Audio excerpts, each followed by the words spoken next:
Aziz Sədir, hörmətli qonaqlar, həmkarlar, əlbəttə qanun layihəsi üzərində böyük iş aparılıb. Mən işçi qrupunun üzvlərinə öz minnətdarlığımı bildirirəm, amma qeyd etmək istəyirəm ki, qanun daha çox deklarativ xarakter daşıyır. Bir çox maddələrdə konkretləşməyə çox böyük ehtiyac var. Misal üçün, qanunda bir çox hallarda dövlətin vəzifələri xüsusilə qeyd olunanda deyilir ki, təhlükəsizliklə bağlı tədbirlər görür, sağlamlıqla bağlı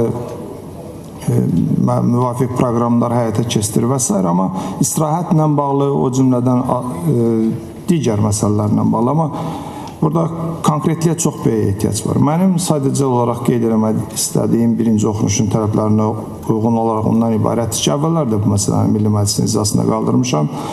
Azərbaycanda uşaqların boyu Orta Avropa göstəricilərindən aşağıdır. Və bu tendensiya çox təəssüf ki, davam edir. Əlbəttə, burada genetika çox mühüm rol oynayır, səhiyyə xidməti, o cümlədən fiziki aktivlik. Amma bunlarla yanaşı ən mühüm qidalanmadır.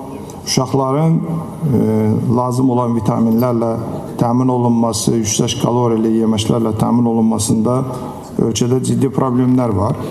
Ona görə də məktəblərdə uşaqlara yemək verilməsinə, özdə keyfiyyətli yemək verilməsinə ehtiyac var. İndi ailələrə əlbəttə müəyyən yardımlar edilir, amma valideynlər onu uşaqların qidalanmasına sərf eləməyə də bilirlər. Mən əvvəllər də söyləmişəm ki, bir çox hallarda valideynlər uşaqların qidalanmasından vəsaiti kəsib, gələcəkdə onlar hansısa peşəyə yiyələnsinlər deyə bunu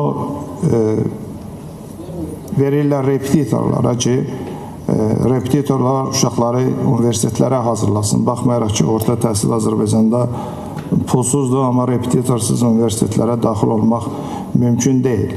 Mən toxunmaq istədiyim digər bir məsələ bu uşaqların sağlamlığı və təhlükəsizliyi ilə bağlıdır ki, dəfələrlə parlamentdə məsələ qaldırmışam ki, məktəblərin ətrafında əslində qəzet köşkü adlansa da siqaretlər satılır. Məktəblərin ətrafındakı kafelərdə, çayxanalarda uşaqlara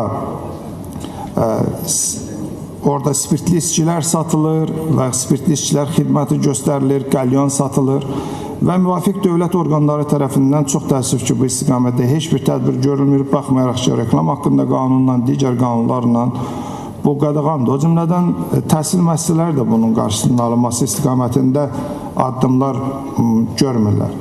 Toxunmaq istədiyim digər bir məsələ təhlükəsizliklə bağlı məsələdir. Bu yaxınlarda İdraç liseyində biz bir hadisənin ağır cinayətin şahidi olduq. Orada mən mətbuatda oxudum, əlbəttə deyəmərəm bu nə qədər doğrudur. Məktəbin rəhbərliyi bilirmiş ki, bu uşaq zorakılığa meyilli uşaqdır və zorakılığı təbliğ edən materialları digər uşaqlara da internet üzərindən yayır. Məktəbin rəhbərliyi məlumat verib ki, biz bu barədə uşağın valideynlərinə məlumat vermişdik. Amma niyə aşağıda o video netlərdən də göstərilir ki, təhlükəsizlik xidmətinin əməkdaşlarına bu barədə məlumat verilməyib ki, bu uşağı xüsusilə yoxlayın. O uşağın çiynində o silahla məktəbə daxil olanda məktəbli çantası deyil. Amma 2 dənə təhlükəsizlik xidmətinin əməkdaşı dayanıb, heç əhəmiyyət də vermirlər. Dayanıblar, başqa istiqamətə baxırlar, söhbət edirlər.